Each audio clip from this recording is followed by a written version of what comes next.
वासुदेवाय।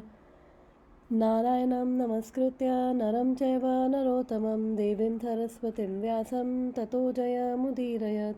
श्रीन्मुतां स्वकथा कृष्ण पुण्यश्रवणकीर्तन हृदयन्तस्थो हि अभद्राणि विधुनोति सुहृत्सतं।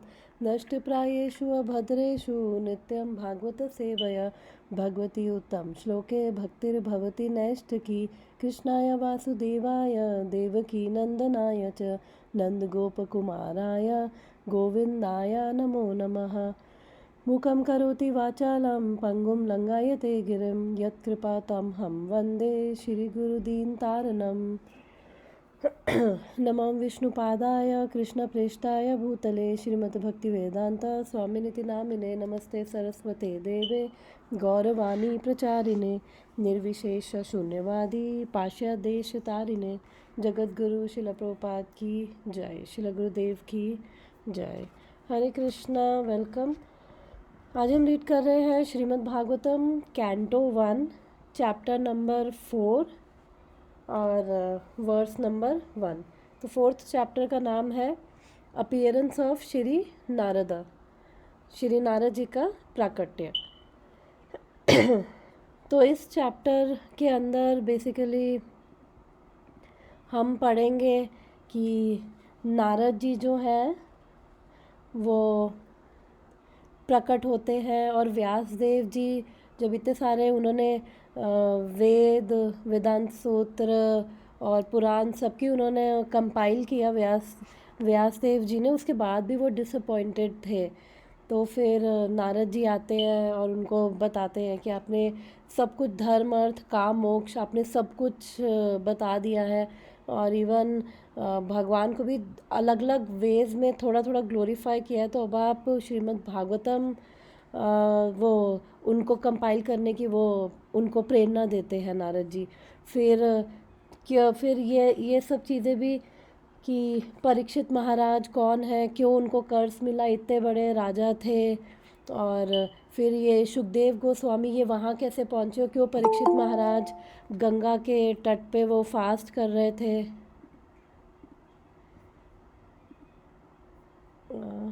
ज्वाइन नहीं हुआ क्या, ये क्या हुआ?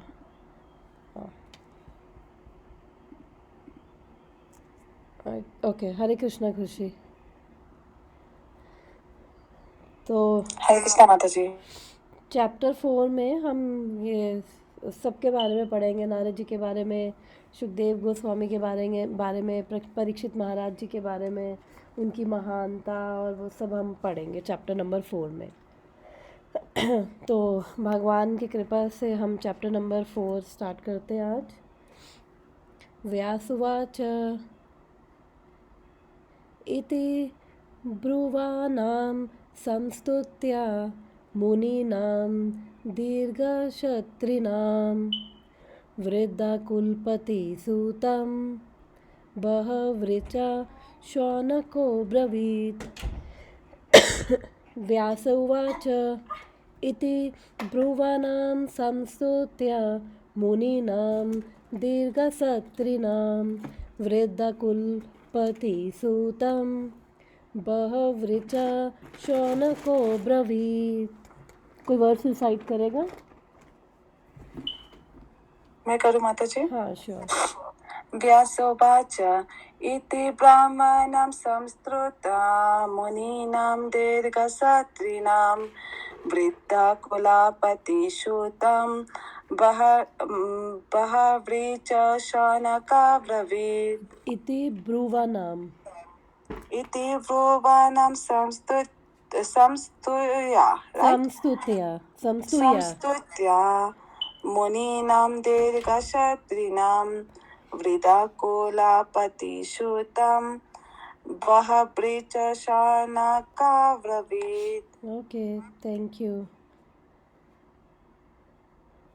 तो हमने लास्ट चैप्टर जो था उसके अंदर हमने लास्ट के जो 3-4 वर्सेस हमने पढ़े थे, उसके अंदर हमने पढ़ा था कि एक्चुअली में ये श्रीमद् भागवतम है, ये क्या है। तो इदम भागवत नाम पुराना ब्रह्म समेतम, ये भागवतम क्या है, ये भगवान का ही क्या है, साहित्य अवतार है, भगवान श्री कृष्ण का। और इसको शिला व्यास देव जी ने कंपाइल किया है। फिर हमने पढ़ा था कि एक सेकेंड,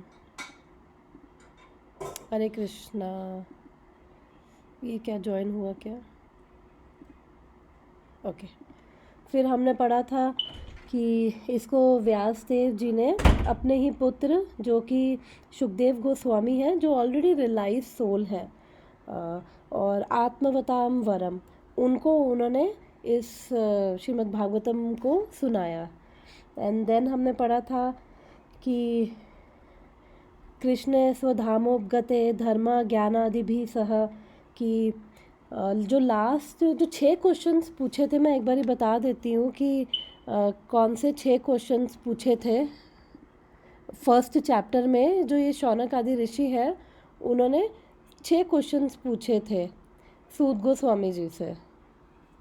तो वो 6 क्वेश्चंस में से फर्स्ट क्वेश्चन है कि what is the ultimate good for the people in general, कि सब लोगों के लिए, पूरी मैनकाइंड के लिए क्या श्रेय है। बिकॉज हम सबको लगता है कि ये करे ये अच्छा है, वो करे वो अच्छा है, बट उन्होंने पूछा कि एक चीज़ बताओ जो पूरी ह्यूमैनिटी के लिए श्रेय है। फिर सेकंड, एसेंस क्या है सारे स्क्रिप्चर्स का, क्योंकि उन्होंने कलियुगा के लोगों की क्वालिफ़िकेशंस देखी कि अब ये कलियुगा स्टार्ट हो गया है, डिग्रेडेड एज है, लोगों की एज भी बहुत कम है, बुद्धि भी कम है, वो इतना शास्त्र वो सब नहीं समझ सकते, मंद सुमंद मते हो, और लेज़ी भी है, और अनफॉर्चुनेट, बहुत अनलकी भी है लोग। तो इसलिए अब इतना कुछ पढ़ने का टाइम नहीं है हमारे पास। तो वो कह रहे हैं आप बस सारे स्क्रिप्चर्स का हमें एसेंस दे दो। सेकंड क्वेश्चन था। थर्ड क्वेश्चन उन्होंने पूछा था कि जो भगवान है वो क्यों देवकी माता के गर्भ में वो प्रकट हुए। फोर्थ क्वेश्चन है कि भगवान के पुरुष अवतार के बारे में उन्होंने पूछा था कि माता जी ये 1 2 3 एक बार थोड़ा ऊपर करो ना, मैं एक बार स्क्रीनशॉट ले लेती हूँ। ये मैं भेज दूंगी, कोई बात नहीं। ओके ठीक है, थैंक यू माता जी। फिर उसके बाद फोर्थ क्वेश्चन उन्होंने पूछा था कि ये इस मटेरियल वर्ल्ड के रिलेशन में भगवान के अवतारों के बारे में। तो ये भौतिक संसार में हमने स्टार्टिंग में चैप्टर 3 के स्टार्टिंग में पढ़ा था कि 3 पुरुष अवतार हैं, शिरोदक्षाई विष्णु, कारणोदक्षाई विष्णु, गर्भोदक्षाई विष्णु, जो ये सारी मटेरियल वर्ल्ड को क्रिएट कर रहे हैं, मेंटेन कर रहे हैं, फिर एनहाइलेट कर रहे हैं। फिर फिफ्थ क्वेश्चन उन्होंने पूछा था कि भगवान के लीला अवतारों के बारे में। एंड सिक्स्थ क्वेश्चन उन्होंने पूछा था कि अब जब भगवान कृष्ण स्वधामोपगते धर्म ज्ञानादिभि सह कलौ नष्टा दृशमेशा पुरानर को धुनोदिता, कि अब जब भगवान अपने धाम को चले गए हैं तो उनके साथ धर्म ज्ञान ऐश्वर्य सब चला गया है। तो अब ये जो धर्म है अब वो किसकी शरण में है, क्योंकि जब तक भगवान प्रेजेंट है तो उनकी प्रेजेंस से ही सब ऑस्पिशियस है। अब वो नहीं है तो फिर धर्म किसकी शरण में है। तो ये 43 वर्स थर्ड चैप्टर का बता रहा है कि जो ये भगवान के जाने के बाद श्रीमद् भागवतम है वो सूर्य की तरह उदय हुआ है, और जिन लोगों ने अपनी आध्यात्मिक दृष्टि खो दी है कलयुग के कारण, वो श्रीमद् भागवतम से उनको ये लाइट मिलेगी, एनलाइटन होंगे वो श्रीमद् भागवतम से।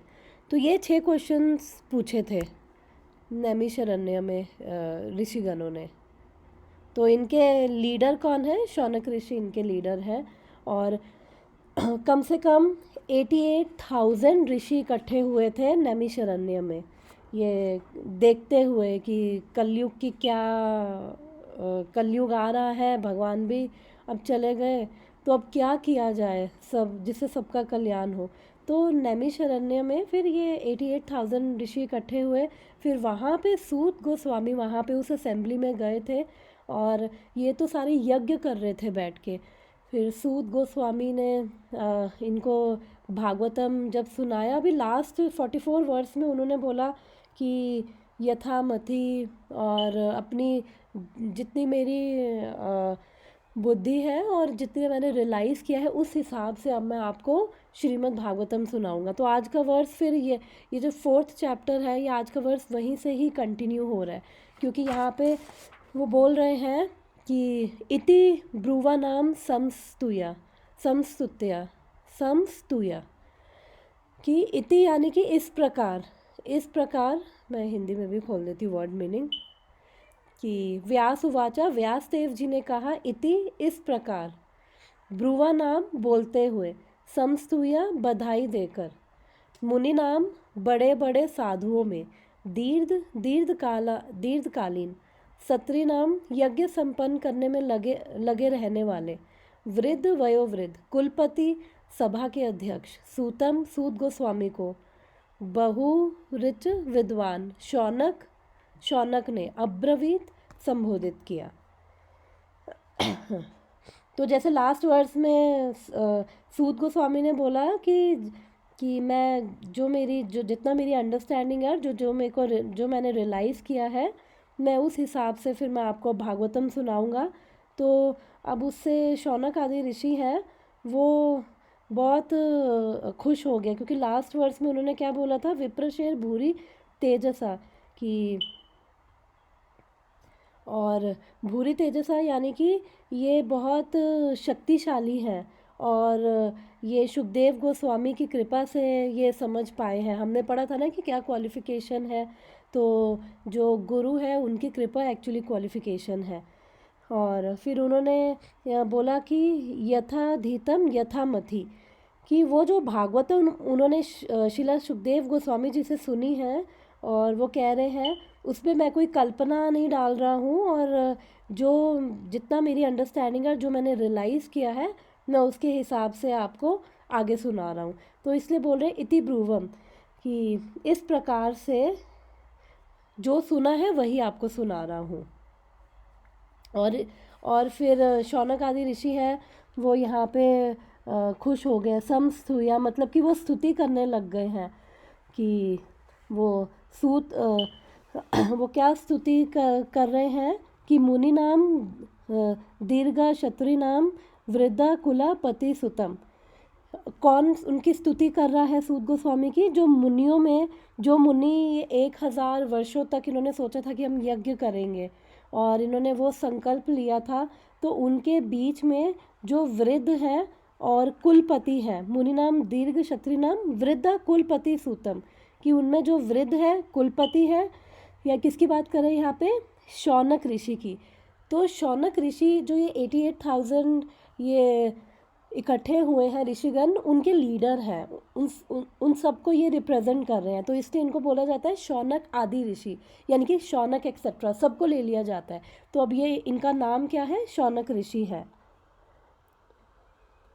और यहाँ पे बोल रहे हैं कि ये उन मुनियों के कुलपति यानी कि लीडर हैं, और ये क्या उनके अंदर सबसे वृद्धा यानी कि एल्डर है उन सब में से, और साथ में वो लर्नड भी है, मतलब वो बहुत स्कॉलर भी है, क्योंकि वो खुद ऋग्वेद के, जो शौनक ऋषि हैं वो खुद ऋग्वेद के प्रकांड पंडित भी हैं। तो इसलिए अब जैसे होता है ना कि कुछ अगर सभा हो रही है कोई बहुत बड़ी, फिर उसके अंदर कोई स्पीकर है, तो सबसे पहले जो स्पीकर का क्या किया जाता है, पहले उसका थोड़ा वेलकम किया जाता है, स्पीकर का थोड़ा उसको ग्लोरीफाई किया जाता है। तो उनमें से जो भी, जैसे अब सारी असेंबली पूरी इकट्ठी हुई है, तो उनमें से जो उन सबको रिप्रेजेंट कर रहा है उनका लीडर है, और तो बेसिकली फिर वो आके स्पीकर को कॉन्ग्रेचुलेट करता है। तो यहाँ पे भी वही सेम चीज़ हो रही है। तो इसकी translation, Vyasadev said, on hearing Suta Goswami speak thus, Shaunak Muni, who was elderly, learned, leader of all rishis, engaged in the prolonged sacrificial ceremony, congratulated Sut Goswami by addressing him as follows. सूत गोस्वामी को इस प्रकार बोलते देखकर दीर्घकालीन यज्ञोत्सव में लगे हुए समस्त ऋषियों में विद्वान तथा वयोवृद्ध अग्रणी शौनक मुनि ने सूत गोस्वामी को निम्न प्रकार संबोधित करते हुए बधाई दी। तो यहाँ पे एक्चुअली शौनक ऋषि जो है उनकी भी यहाँ पे क्वालिफ़िकेशन बता रहे हैं। तो उनकी यहाँ पे 3 क्वालिफ़िकेशन बताई है। फर्स्ट वो एल्डर है सब में, सेकंड क्या है कि वो कुलपति है यानी कि उन सबके लीडर है, और थर्ड क्या है वो खुद भी विद्वान है, वो खुद भी एक स्कॉलर है। क्योंकि जो खुद ऐसा है वो तभी तो समझ पाएगा ना। अगर जो बहुत, मैंने जैसे बताया कि असेंबली एक हो रही है और बहुत सारे लोग हैं और एक स्पीकर है, तो उन सब में से जो उनका लीडर है उसको थोड़ा तो इंटेलिजेंट होना पड़ेगा उन सबको रिप्रेजेंट करने के लिए, फिर स्पीकर को भी संबोधित करने के लिए। तो ऐसे ही यहाँ पे शौनक जो ऋषि हैं उनकी ये क्वालिफ़िकेशन बताई है कि वो लर्नर्ड भी हैं, उन सब में एल्डर भी हैं, और साथ साथ वो विद्वान भी हैं। तो हम प्रभुपाद का तात्पर्य पढ़ते हैं और फिर उसको डिस्कस करते हैं। तात्पर्य: विद्वानों की सभा में जब भी वक्ता को बधाई दी जाती है या उनको संबोधित किया जाता है तो बधाई देने वाले में निम्नलिखित योग्यता होनी चाहिए। उसे सभा का अग्रणी, सभापति तथा ज्येष्ठ व्यक्ति होना चाहिए। उसे विशद विद्वान भी होना चाहिए।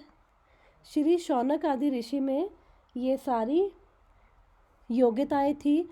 अतः जब श्री सूत गोस्वामी ने श्रीमद् भागवतम को उसी रूप में सुनाने की इच्छा व्यक्त करी जिस रूप में उन्होंने सुखदेव गोस्वामी से सुना था तथा स्वयं भी उसे आत्मसात किया था, तो शौनक जी उन्हें बधाई देने के लिए खड़े हुए।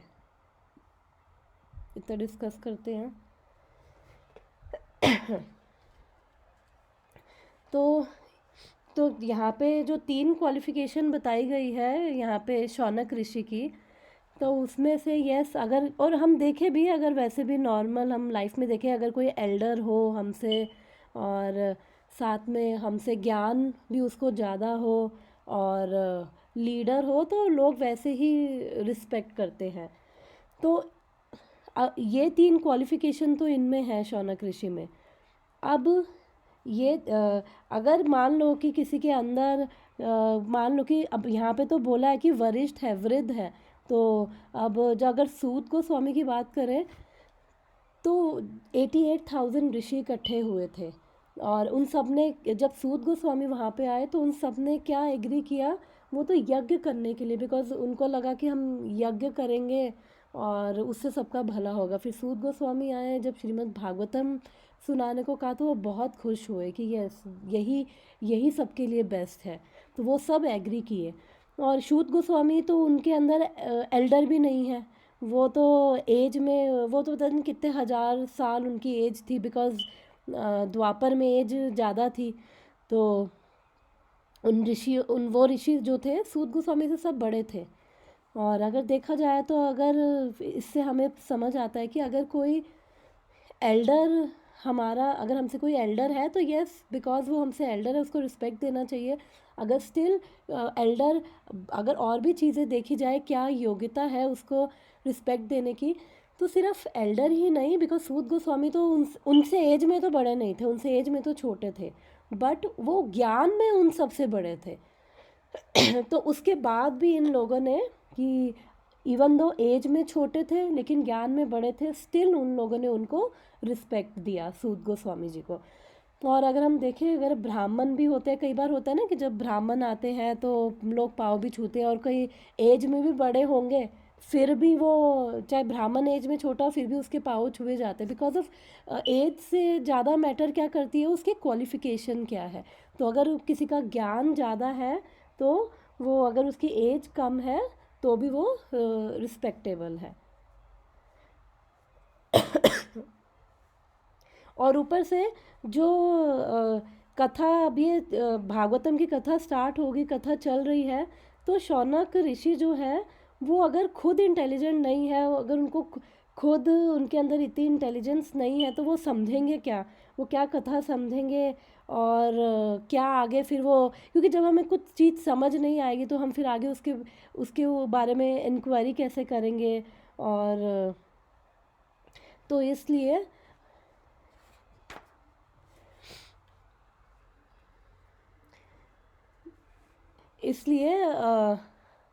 साथ साथ इंटेलिजेंट होना भी बहुत ज़रूरी है, इंटेलिजेंस भी साथ में ज्ञान भी।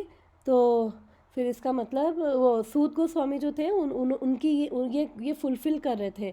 वो विद्वान भी थे, उनको शास्त्रों का ज्ञान ज्ञान था, तो इसलिए सारे जो ऋषि इकट्ठे हुए थे उन्होंने फिर उनको रिस्पेक्ट दिया और उनसे फिर भागवतम उन्होंने सुनने के लिए वो एग्री किया। और बहुत खुश भी हुए वो ये जब जब लास्ट में सूत गोस्वामी ने ये 3rd चैप्टर के लास्ट वर्स में उन्होंने बोला कि मैं अपनी मति के अकॉर्डिंग और अपनी रियलाइजेशन के अकॉर्डिंग बताऊंगा, तो वो बहुत खुश हुए, क्योंकि एक तो उनको पता था कि ये जो सूत गोस्वामी है वो ऑलरेडी जो बोल रहे हैं ये सुन के, जो इन्होंने गुरु परंपरा में सुना है वो वही बोलेंगे।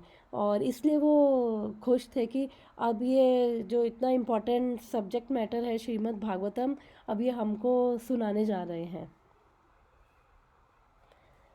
और फिर यहाँ पे शिला प्रभुपाद एक चीज़ और लिखते हैं कि यहाँ पे कि सूत गोस्वामी ने श्रीमद् भागवतम को उसी रूप में सुनाने की इच्छा व्यक्त की जिस रूप में उन्होंने सुखदेव गोस्वामी से सुना था और स्वयं उसे आत्मसात किया था। तो श्री शौनक ऋषि ने उन्हें बधाई देने के लिए खड़े हुए। आत्म अनुभूति का अर्थ यह नहीं होता कि गर्व के कारण पूर्ववर्ती आचार्य का उल्लंघन करके कोई अपनी विद्वता का प्रदर्शन करे। उसे पूर्ववर्ती आचार्य का पूरा विश्वास होना चाहिए, उसे पूर्ववर्ती आचार्य का पूरा विश्वास होना चाहिए और साथ ही साथ उसे विषय का ऐसा उत्तम ज्ञान होना चाहिए कि वह किसी विशिष्ट अवसर पर उस विषय को उपयुक्त ढंग से प्रस्तुत कर सके। विषय के मूल उद्देश्य का पालन होना चाहिए। तो इसको थोड़ा समझते हैं।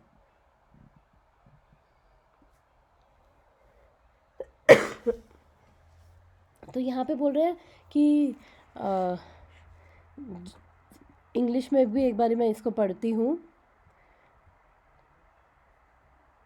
वो लिख रहे हैं कि Srila Sut Goswami, when he expressed his desire to present Srimad Bhagavatam exactly as he heard from Shukdev Goswami and also realized it personally. Personal realization does not mean that one should out of vanity attempt to show one's own learning by trying to surpass the previous acharyas. He must have full confidence in previous acharya, and at the same time he must realize the subject matter so nicely that he can present the matter for the particular circumstance in the suitable manner. तो यहाँ पे क्या बात कर रहे हैं शिला प्रभुपाद, वो realisation की बात कर रहे हैं कि जो भी ये श्रीमद् भागवतम बोल रहा है तो उसको रियलाइजेशन होनी चाहिए। तो ये रियलाइजेशन क्या है, ये जो आत्मसात, ये रियलाइजेशन, तो बेसिकली इसमें रियलाइजेशन क्या है, हमारा जो हार्ट है उसकी inner conviction, realisation is inner conviction of heart. तो अगर हम देखें कि इसका मतलब क्या है, कि बेसिकली जो भी ज्ञान मिल रहा है, बेसिकली रियलाइजेशन का मतलब क्या होता है कि अगर हम वैसे अगर नॉर्मल हिंदी में बात करें तो मतलब एक आत्म अनुभूति, कि जो हमने ज्ञान लिया है, जो हम सुन रहे हैं, हम उसको साथ साथ रियलाइज़ भी कर पा रहे हैं, उसको, इसका मतलब उसको अनुभव भी कर पा रहे हैं, प्रैक्टिकली एक्सपीरियंस भी कर पा रहे हैं। जैसे बोला जाता है कि हरे कृष्णा महामंत्र की हमें चैंटिंग करनी, हमें नाम लेना है, हरे कृष्णा कृष्णा कृष्णा हरे हरे, हरे राम राम राम हरे हरे। तो प्रभुपाद बोलते हैं ना कि you chant and be happy. तो अगर किसी को ये अनुभव करना है कि क्या सचमुच में ये हम भगवान का नाम लेते हैं, तो क्या हम भी भगवान के साथ वो कनेक्शन अनुभव कर पाते हैं, हम भी वो हैप्पीनेस, वो इनर पीस, वो हम भी अनुभव कर पाते हैं, तो उसके लिए उसको क्या करना पड़ेगा, उसके लिए एटलीस्ट उसको भगवान का नाम का जाप करना पड़ेगा। तो क्या होगा, जैसे ही हम जाप करते हैं, भगवान का नाम का जाप करेंगे, तो उससे क्या है, धीरे धीरे उसे अनुभव होगा, वो एक्सपीरियंस कर पाएगा। तो वो बेसिकली रियलाइजेशन है कि जो हम सुन रहे हैं, जो हम अपने गुरु से सुन रहे हैं, श्रीमद् भागवतम, भगवत गीता, वो हम उसको साथ साथ हम अनुभव भी कर पा रहे हैं उस ज्ञान को। थ्योरी थ्योरी तो हम सुनते हैं, बट प्रैक्टिकल हम उसको कैसे अनुभव कर पा रहे हैं। तो भगवान बोलते हैं भगवत गीता में, तेषां सतत युक्ता नाम तेषां भजतां प्रीतिपूर्वकम ददामि बुद्धि योगम तम येन माम उपयन्ति ते। तो भगवान बोल रहे हैं कि जो जो मेरे को डिवोटेड है और जो मेरी भक्ति कर रहा है, मैं उसे अंडरस्टैंडिंग देता हूँ कि वो मेरे तक कैसे आए। तो बेसिकली हमें जो हम सुन रहे हैं, रियलाइजेशन का मतलब उसको हम अनुभव भी कर पा रहे हैं, और जो हम अपना कुछ मैन्युफैक्चर करके नहीं बोल रहे, और हम गुरु परंपरा से लॉयल भी हैं, साथ में हम फ्लेक्सिबल भी हैं, और साथ में जो हम दूसरों को फिर मैसेज दे रहे हैं, वो उसको उस वे में दे रहे हैं कि दूसरे भी उसको डाइजेस्ट कर सके और इजीली उसको समझ सके। तो भगवान तो जब हम गुरु परंपरा को हम लॉयल होते हैं, तो हम प्रभुपाद कह रहे हैं कि यहाँ पे हमें ज्ञान का मतलब ये नहीं हमें किसी को शो ऑफ करना है कि देखो इतने श्लोक आते। कई बार स्पीकर ऐसा बोलेंगे कि बहुत सारे बीच में संस्कृत के श्लोक बोल दिए, फिर उसके बाद उससे समझ तो आता है कि हाँ इनको बहुत ज्ञान है, पर उसका पर्पस क्या है उस ज्ञान का, कि जो भी हम कर रहे हैं, तो उसे हमें अपना वो नहीं शो करना है कि देखो मेरे को कितना ज्ञान है। और मैं प्रीवियस जो मेरे आचार्य हैं, जैसे अब ये शिला प्रभुपाद है, उन वो फाउंडर आचार्य हैं इस्कॉन के, उन्होंने ये परपट दिए हैं, तो उसका अब ये प्रेजेंट करने का मतलब ये नहीं है कि उनसे बेटर हूँ मैं, देखो उनसे बेटर हूँ और उनसे बेटर वे में मैं बता पा रही हूँ, नहीं। जो जो उन्होंने दिया है मैसेज, जो हम उन्होंने भी मैसेज कैसे दिया, हमारे जो प्रीवियस आचार्यज हैं, हमारे जो गुरुजन हैं, उन्हीं से ही उन्होंने, उन्हीं की कमेंट्रीज से उन्होंने ये मैसेज दिया। उनकी जो मैसेज है हमारे प्रीवियस आचार्यज की कमेंट्री से इन लाइन है। इसका मतलब कुछ भी नया मैन्युफैक्चर नहीं किया, प्रिंसिपल नहीं चेंज किया है, सिद्धांत वही रहेगा। बस ये है कि जो स्पीकर है वो हो सकता है टाइम प्लेस सर्कमस्टांस के अकॉर्डिंग वो थोड़े इस तरह से एग्जाम्पल प्रेजेंट कर पाए कि जो लोग हैं, वो ऑडियंस है, वो उसको समझ पाए। बाकी वो ना सिद्धांत चेंज कर रहा है, ना उसका उसका ये एम होना चाहिए कि मुझे अपना ज्ञान दिखाना है ताकि मेरे फॉलोअर्स बढ़े। तो इसलिए ये कि सरपास नहीं कर रहा, वो जो मैसेज आ रहा है वो उसके अंदर अपना नया कुछ नहीं मैन्युफैक्चर कर रहा है, बस वो उसको उसको खुद भी डाइजेस्ट कर पा रहा है और अपने हार्ट में वो खुद भी कन्विंस है। और जब वो उससे कन्विंस है तो तभी तो वो दूसरों को वो मैसेज दे पा रहा है ना। अगर स्पीकर ही कन्विंस नहीं है, इसका मतलब उसने वो खुद ही डाइजेस्ट नहीं किया है। तो इसलिए अब यहाँ पे जो मैंने ये भगवत गीता का वर्स बोला था कि भजताम प्रीति ये तेषाम सतता युक्ता नाम भजताम प्रीतिपूर्वकम ददामी बुद्धि योगम तम। तो भगवान क्या कह रहे हैं कि जो भी भजन की एक्टिविटीज़ हैं, भजन की एक्टिविटीज़ क्या हो गया, चाहे वो भगवान का नाम का जाप हो गया, चैंटिंग जिसे हम बोलते हैं, हियरिंग भगवान के बारे में सुनना हो गया, श्रीमद् भागवतम सुन रहे हैं, तो वो सब क्या भगवान यहाँ पे बोल रहे हैं कि वो नॉन डिफरेंट है उनसे, क्योंकि भगवान का नाम और भगवान में हमने पहले भी पढ़ा कि कोई डिफरेंस नहीं है एक्चुअली में। और जब हम बोलते हैं कि डिफरेंस नहीं है, तो एक्चुअली में जब स्टार्टिंग में कोई पढ़े रीड करे, तो क्या उसको ये वो फील कर पाता है कि अगर ये बोल रहे हैं कि भगवान का नाम, अभी भागवतम हम पढ़ रहे हैं, तो हमने लास्ट चैप्टर में क्या पढ़ा था, श्रीमद् भागवतम और भगवान कृष्ण में कोई डिफरेंस नहीं है।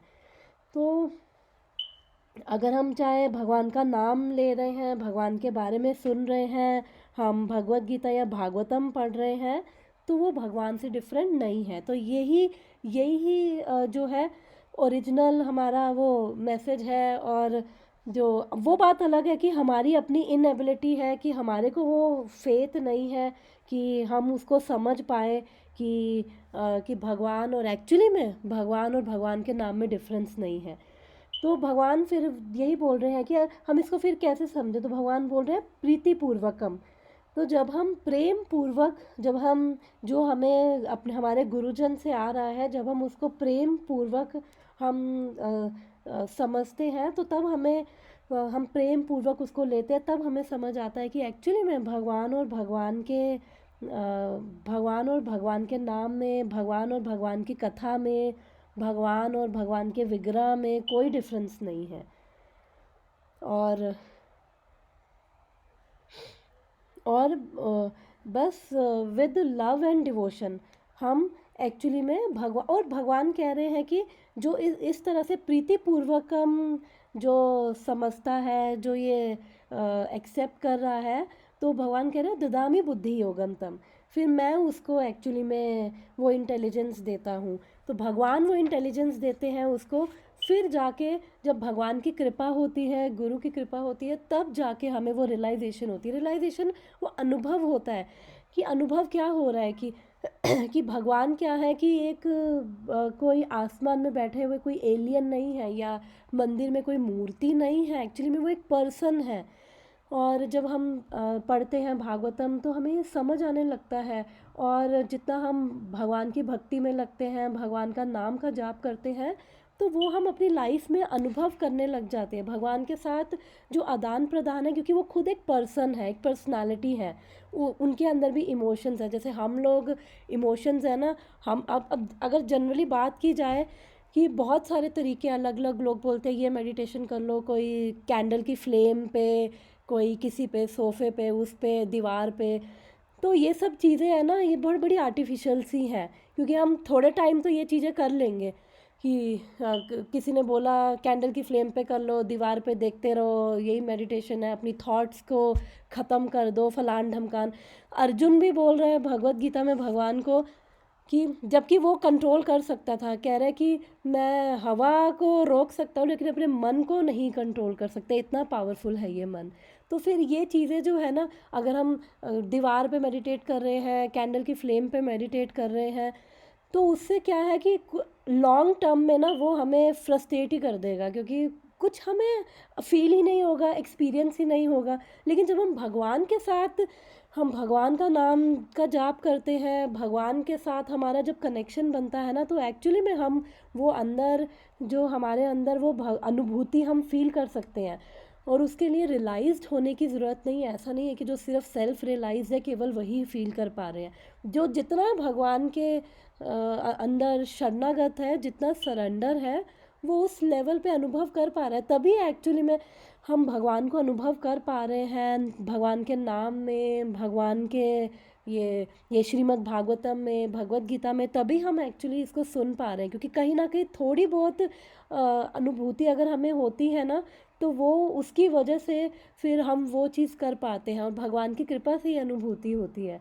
और अगर हम बात करें, तो अभी हम सब लोगों की अनुभूति, हमारी अभी रियलाइजेशन क्या है कि इन्हीं मटेरियल चीज़ों में हमारी रियलाइजेशन है कि इन्हीं से ही हमें सुख मिलेगा। फॉर एग्ज़ाम्पल, अगर मैं गुलाब जामुन का एग्ज़ाम्पल दूँ, तो अगर मेरी इतनी रियलाइजेशन है कि गुलाब जामुन खा के बड़ा सुख मिलता है, तो फिर मैं वही चीज़ करूँगी, क्योंकि मैंने वो गुलाब जामुन खा रखा है और मुझे उसका टेस्ट पता है, और मेरे को पता है कि मेरे को इसी में सुख मिल रहा है, तो फिर मैं वही गुलाब जामुन को ही खाऊंगी। तो हमारी जो भी रियलाइजेशन है, अगर हम बात करें ना, तो केवल इस भौतिक संसार की हमें रियलाइजेशन ज़्यादा है। तो और इसलिए हम लोग कन्विंस हो जाते हैं, हमारी अंदर इतनी डीप रूटेड वो कंडीशनिंग है कि हम ये करेंगे तो हमें ये सुख मिलेगा, टीवी देखेंगे तो हमें अच्छा लगेगा, गाना सुनेंगे अच्छा लगेगा, क्योंकि अभी तक पास्ट लाइफ में, इस लाइफ में यही करते आए हैं, और फिर वही हमारे बाय डिफ़ॉल्ट हमारे रिस्पॉन्सेस भी बन गए हैं। जब हम लो होते हैं तो फिर हम हमारे जो बाय डिफ़ॉल्ट रिस्पॉन्सेज होते हैं ना हम उसकी तरफ जाते हैं।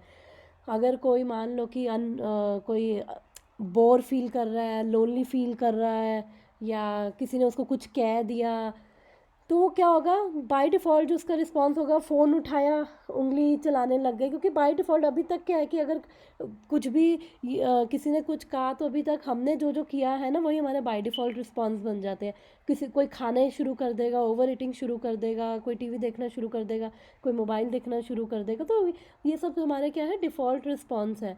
तो हमारी कंडीशनिंग ही ऐसे हो रखी है कि हमें यही लगता है कि इन्हीं चीज़ों में ये मटीरियली ही हम लोग बस सुखी हो सकते हैं, और फिर हम और ज़्यादा वो कार्मिक बॉन्डेजेस में फंसते जाते हैं, और ये कर्मा की साइकिल चलती रहती है।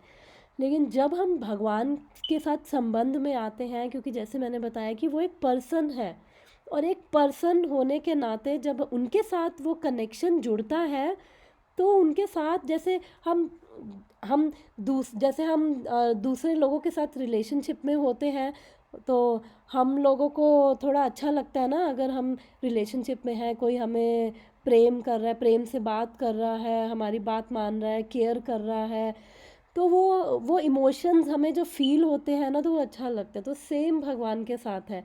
तो जब हम भगवान के साथ संबंध में आते हैं, भगवान के साथ वो जब हमारा कनेक्शन जुड़ता है, क्योंकि वो एक पर्सन है, और वो जैसे हम हैं, हम उनकी तरह हैं बेसिकली।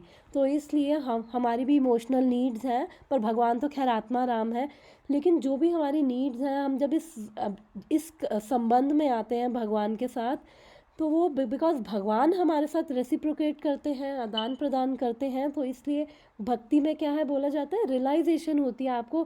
केवल आप जो पढ़ रहे हो, सुन रहे हो, नाम ले रहे हो, केवल ये थ्योरी या कुछ नहीं है, ये सेंटिमेंट नहीं है, हम उसको अनुभव करना लग जाते हैं, भगवान के प्रेम को अनुभव करना लग जाते हैं। तो वो रियलाइजेशन है जो हम पढ़ रहे हैं, ये स्वयं भगवान ही है। तो जब हम पढ़ रहे हैं तो हम वो उस रूप में, हमारी जब वो कॉन्शियसनेस होती है, तो हम वो शरणागत ले पाते हैं। क्योंकि पढ़ने का भी हमारा गोल क्या है, यहाँ पे प्रभुपाद लिख रहे हैं कि the original purpose of text should be maintain, कि जो स्पीकर है उसको अपना कुछ मैन्युफैक्चर नहीं करना है, और हमारा जो मैसेज हमने सुना है हमें उसको आगे पास करना है। तो वो क्या हो रहा है, वो एज इट इज़ कृपा आगे हम पास ऑन कर रहे हैं। तो इसलिए अपना कुछ बीच में डाल के दिखाने के लिए कि देखो मेरे को तो ज़्यादा पता है कुछ, और ज़्यादा ज्ञान है, वो सब नहीं। हाँ, हमारे हो सकता है हमारे एग्जाम्पल्स, हमारी रियलाइजेशंस डिफरेंट हो थोड़ी, और टाइम प्लेस सर्कमस्टांस के अकॉर्डिंग हमारे एग्जाम्पल्स हमारे ऐसे होने चाहिए कि हम जो लोग हैं उससे रिलेट करके वो मैसेज को, एसेंस को वो इजी वे में समझ सके। बेसिकली स्पीकर का ये काम होना चाहिए। तो ऐसे ही अब चैतन्य महाप्रभु जो स्वयं कृष्ण हैं, आज से 500 साल पहले आए हैं, तो उनके क्लोज एसोसिएट थे, वो भक्त थे वेंकट भट्ट। तो उन्होंने एक बारी चैतन्य, उनको थोड़ा सा प्राइड आ गया था कि उन्होंने श्रीमद् भागवतम की कमेंट्री लिखी। उन्होंने बोला कि ये श्रीधर स्वामी हैं, श्रीधर स्वामी हमारे, उन्होंने भागवतम की कमेंट्री दी है, बहुत बड़े महान आचार्य हैं। तो उन्होंने कहा उनसे भी मेरी बेटर है ये जो मेरी कमेंट्री है। तो फिर चैतन्य महाप्रभु ने उनको उस टाइम पे वो उनकी जो उन्होंने देख लिया कि इनके अंदर वो थोड़ा सा मैं बेटर हूँ, वो प्राइड उनके अंदर थोड़ा आ गया। तो फिर चैतन्य महाप्रभु ने उसको रिजेक्ट कर दिया, और उन्होंने उसको बोला कि फिर उन्होंने उसको एक एग्जाम्पल दिया कि अगर मान लो कि कोई किसी की पत्नी है, अगर वो अपने पति की सेवा ना करके वो बाकी अगर आदमियों की सेवा कर रही है, तो वो क्या है, प्रॉस्टिट्यूट है, वैश्या है। तो उसके बाद उनको रियलाइज़ हुआ कि उनको लग रहा था कि जो श्रीधर स्वामी है उनसे मैं बेटर हूँ, और बेटर मैंने वे में प्रेजेंट किया है। भले ही वो भक्त थे, लेकिन भक्तों के भी मन में कई बार ऐसी चीज़ें आ जाती है, तो भगवान जो है उनकी प्राइड को हमेशा वो काटते हैं। तो फिर बाद में उनको रियलाइज़ हुआ, और फिर उन्होंने फिर उनको वो फील हुआ, फिर चैतन्य महाप्रभु को बस इतना ही उनको वो दिलाना था कि ये रियलाइज़ करें। फिर उनकी बाद में उन्होंने वो विनम्र हुए और फिर बाद में उनकी जो कमेंट्री है उन्होंने वो एक्सेप्ट करी है। तो इसलिए अभी हमें मे बी उस लेवल की रियलाइजेशन ना हो कि क्या जो भगवान के साथ जब वो कनेक्शन जुड़ता है और अगर हम देखें तो अगर हम आचार्य को देखें, हमारे गोस्वामी को देखें, तो रूप गोस्वामी, सनातन गोस्वामी, ये लोग इतने बड़े वो मिनिस्टर की पोस्ट पे थे, फाइनेंस मिनिस्टर और वो सब, उसके इतना पैसा था इनके पास और ये सब कुछ छोड़ के चैतन्य महाप्रभु के पास आ गए थे। तो जब ये वो मुस्लिम राजा की नौकरी कर रहे थे तो तब ये महाप्रभु को लेटर लिखते थे कि हमें आपके वो टोटली शरण में आना है। तो महाप्रभु ने कहा अभी जब राइट टाइम आएगा मैं तुम्हें बता दूंगा, अभी तुम जो नौकरी कर रहे हो वो तुम करते रहो अभी। और फिर महाप्रभु ने वही एक एग्जाम्पल इनको श्लोक लिख के भेजा। आज सुबह ही चैतन्य चरितमृत में पढ़ रहे थे कि जैसे वो नवविवाहिता है और उसको उसके पति के सिवा किसी और पुरुष का अगर वो उससे प्रेम करती है तो वो अपने घर का काम कैसे करेगी। जस्ट एग्जाम्पल के लिए, ये अच्छी चीज़ नहीं है बट एग्जाम्पल समझाने के लिए, कि अगर मान लो कि एक जो न्यूली वेड है लेडी और वो उसका कहीं बाहर अफेयर है किसी आदमी के साथ, तो वो जब अपने घर का काम करती है ना तो वो कैसे काम करेगी, इतने अच्छे से सबका काम करेगी और कि किसी को शक ना हो। लेकिन माइंड में क्या चलेगा, माइंड में उसका अपना जो लवर है उसी का ही वो ध्यान करके हर काम कर देगी और अच्छे से करेगी ताकि किसी को शक ना हो। तो उन्होंने कहा हमें भी ऐसे ही करना है, हमें इस संसार की जो अपनी सारी ड्यूटीज़ हैं, सारे काम हमें करने हैं, लेकिन हमारा माइंड किस पे होना चाहिए, भगवान कृष्ण पे। और जब हमारी ऐसी चेतना होगी तो फिर हमारा घर भी हमारा काम भी हमारा भक्ति बन जाएगा, हमारा घर भी मंदिर बन जाएगा। तो इसलिए तो जितनी हमारी कॉन्शियसनेस भगवान में रहेगी, उतना जितना हमारा कनेक्शन हम भगवान से बनाएंगे उतना हमें वो रियलाइजेशन, क्योंकि जो भक्ति बिना रियलाइजेशन के जो बोल रहा है ना वो केवल एक्सटर्नल बातें कर रहा है, इसका मतलब अभी उसने भक्ति को इंटरनलाइज नहीं किया है। तो इसलिए भक्ति के अंदर रियलाइजेशन भी हमें आने लग जाती है, वो फेथ हमें अनुभूति होने लग जाती है, हमारा हार्ट का वो फेथ स्ट्रांग हो जाता है। और फिर उसका फिर गोल क्या होता है, गोल क्या होगा कि हमारा भगवान जो है हमारे लाइफ में प्रायोरिटी बनने लग जाते हैं। अभी क्या है कि जैसे मैंने भी एग्जांपल दिया है ये लेडी वाला, कि मान लो उसके 3-4 उसके अफेयर्स है, 3-4 उसके अवैध संबंध हैं। तो just sorry this is not a good example but वो पॉइंट समझाने के लिए एग्जांपल दे रही हूँ। उसके 3-4 उसके अवैध संबंध है एक लेडी के, और उसका जो चौथा उसका जो रिलेशन है उसको बाकी 3 तो उसको थोड़ा उनसे प्लेजर मिल रहा है, हाँ मेरी ये इच्छा पूरी कर देते हैं, तो वो संबंध बना के बैठी हुई है। चौथा उसने इसलिए बना रखा है कि अरे ये मुझे काम आएगा, ये रिलायबल है, इस पर ट्रस्ट कर सकती हूँ, बाकी पे शायद ट्रस्ट नहीं कर सकती, लेकिन बिकॉज वहाँ से प्लेजर मिल रहा है तो वो रिलेशन बना के बैठी हुई है। तो ऐसे ही अगर हम देखें तो हमने भी भगवान को अपनी लाइफ में यही कर रखा है, वो जो हमने ऑप्शन में एक रिलेशनशिप डाला हुआ है ना, तो वही हमारी भी हालत है। बिकॉज अभी ये मटेरियल वर्ल्ड की जो चीज़ें हैं ना वो हमें इतना आकर्षित करती हैं और बाकी सारी चीज़ों को हम इम्पोर्टेंस देते हैं, और भगवान को हमें लगता है कि ऑप्शन की तरह एक, कि हाँ अब ये भगवान है, ये हमारे सारे काम कर देंगे, सारी इच्छाएं पूरी कर देंगे, तो इनको भी ऑप्शन में लेके चलो। तो जब हम भगवान के बारे में सुनते हैं ना हमें समझ आता है कि कि ये रिलेशनशिप हम एटर्नल रिलेशनशिप है, सनातन हमारा संबंध है, और ये रिलेशनशिप जो है कितना इम्पॉर्टेंट है, जिसको भी हमने केवल एक ऑप्शन मात्र बना के साइड पे रखा हुआ है। तो जितना हम भगवान के बारे में सुनते हैं ना, उनके प्रति प्रेम बढ़ता है, वो आकर्षण बढ़ता है, उनके प्रति वो शरणागत हमारे हृदय में वो बढ़ता है।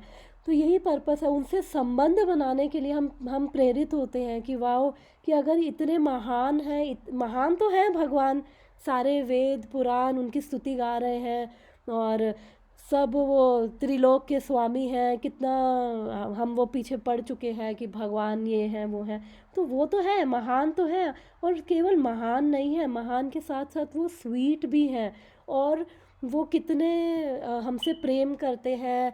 तो जब हम ये सब चीज़ें हमें हमें अनुभव होने लग जाती है, भक्ति का मतलब कि केवल सिर्फ कोई सेंटिमेंट नहीं, हम वो एक्सपीरियंस करने लग जाते हैं, वो उनका प्रेम, उनका सपोर्ट भगवान का हम अपनी लाइफ में फील करने लग जाते हैं। तो इसलिए भगवान का ये जो कनेक्शन है, ये हमें कभी धोखा नहीं देगा।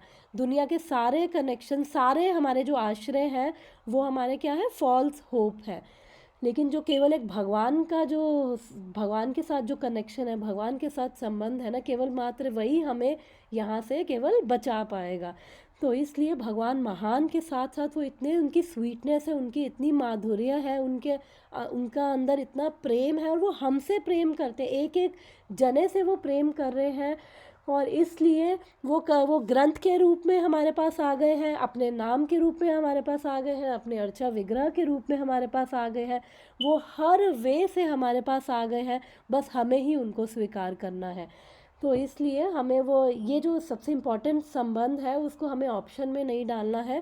तो जब हम भगवान के बारे में सुनते हैं, साथ साथ हमें अनुभव होता है, तो फिर हम भगवान को अपनी लाइफ की प्रायोरिटी बना सकते हैं। सारे काम तो हमें करने हैं, लेकिन क्यों हम इस जो हमारा मेन काम है, मेन संबंध है, उसको इग्नोर करते हुए क्यों करें? क्यों ना उसको सेंटर में रखते हुए, उस भगवान को समर्पित करते हुए करें।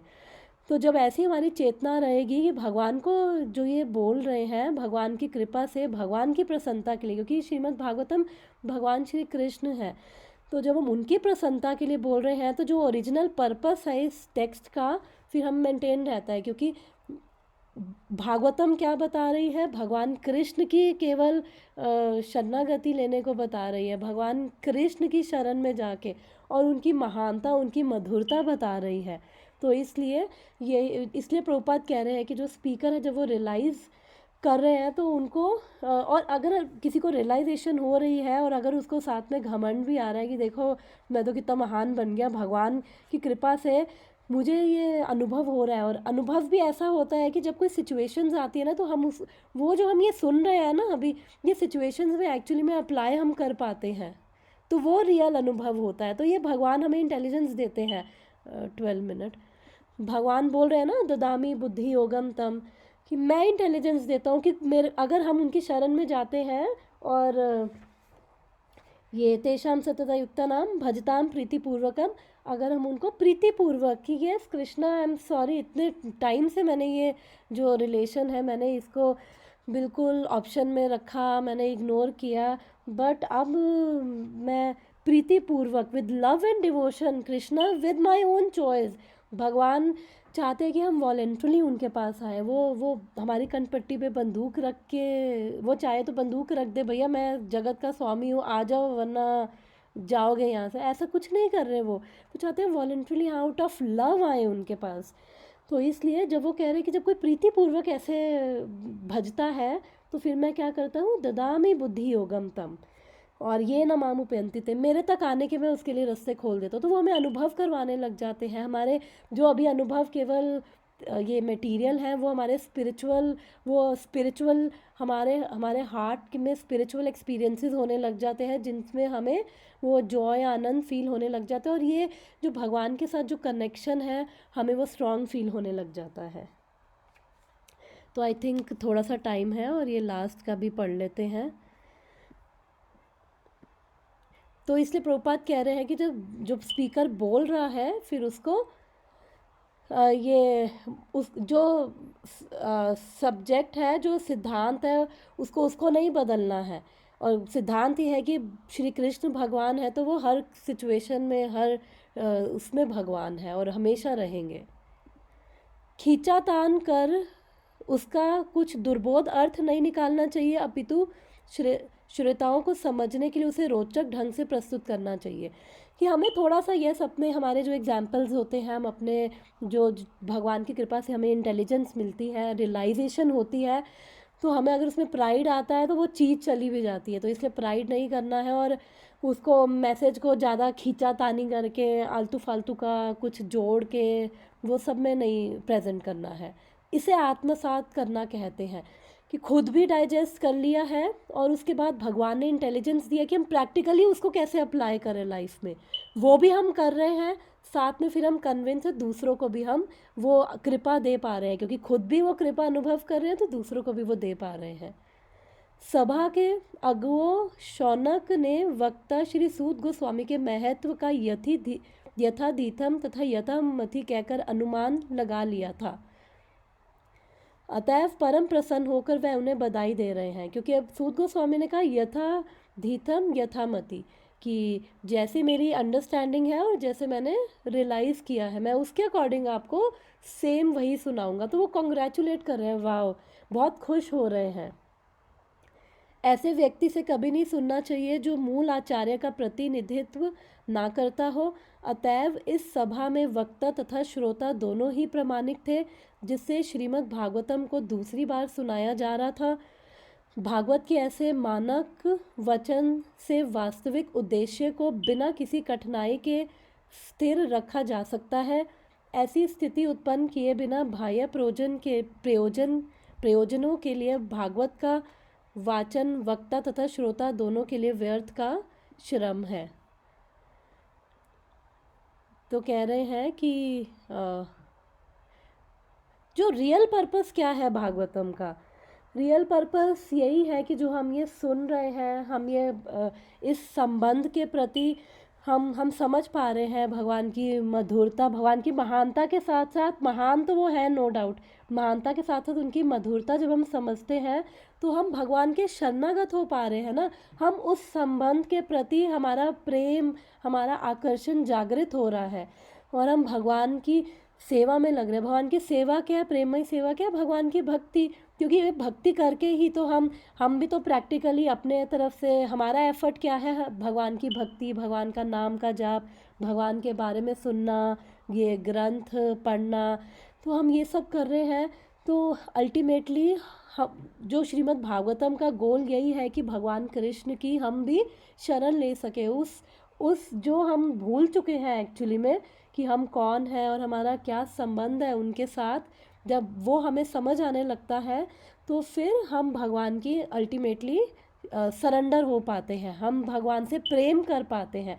श्रीमद् भागवतम का गोल केवल हमें भगवान कृष्ण की प्रेममयी भक्ति तक ही पहुंचाना है। Time is 7 minutes.